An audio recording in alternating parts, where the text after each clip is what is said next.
And let's get you all the latest updates coming in from the AIADMK.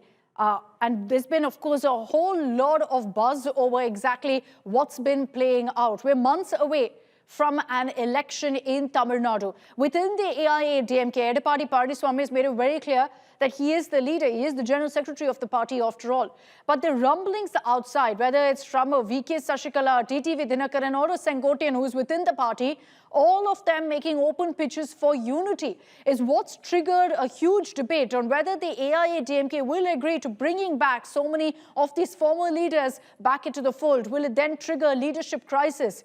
The BJP has been speaking out, the Tamil Nadu BJP at least, has been speaking out for everyone to come together.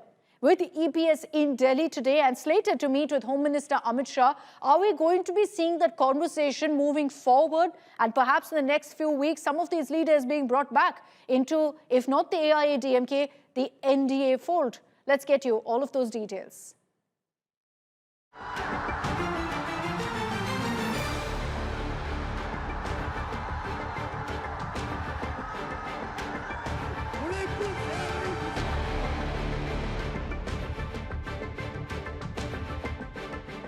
Tamil Nadu gears up for assembly elections next year.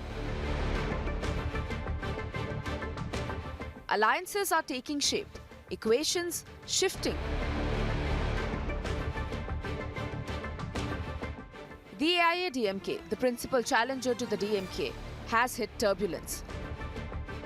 Party chief EPS shut doors on expelled leaders, spurning any bid for unification. புனிதமாக அதிமுக கோயிலாக இருக்கின்ற அந்த தலைமை கழகத்தை அடித்து நுரைக்கி மற்றவர்களை கட்சியில சேர்த்து வேணுமா? அது தொண்டனுடைய சொத்து. தலைமை கழகம் தொண்டனுடைய சொத்து. நீங்க போய் அடிச்சு நுறுக்குனா அவரெல்லாம் கட்சியில சேர்த்துக்கணும். இன்னொருவர் நம்முடைய அனைத்து இந்திய அண்ணா திராவிட முன்னேற்ற கழக ஆட்சி கவிழ்ப்பதற்கு 18 பேர் கடத்திட்டு போனீங்க எம்எல்ஏ. அவர்களையும் கட்சியில சேர்த்து. But the rebels are not ready to relent. Former AIADMK leader TTV Dinakaran, in a moment of anguish, called EPS a liar. எங்க கட்சியில என்ன சரி பண்ணணும் நீங்க அட்வைஸ் சொல்லுங்க, நான் கேட்டுக்கிறேன். பழனிசாமியோட போகணுங்கிறீங்களா நீங்க அட்வைஸ்? அதுக்கு நாங்க தூக்குமாரி கூட தொங்கிடுவோம். The chorus for unity is growing louder among the AIADMK outcasts. VK Sasikala broke her silence on India Today. The former aide of Jayalalitha says she's on the right path, hinting at a possible comeback.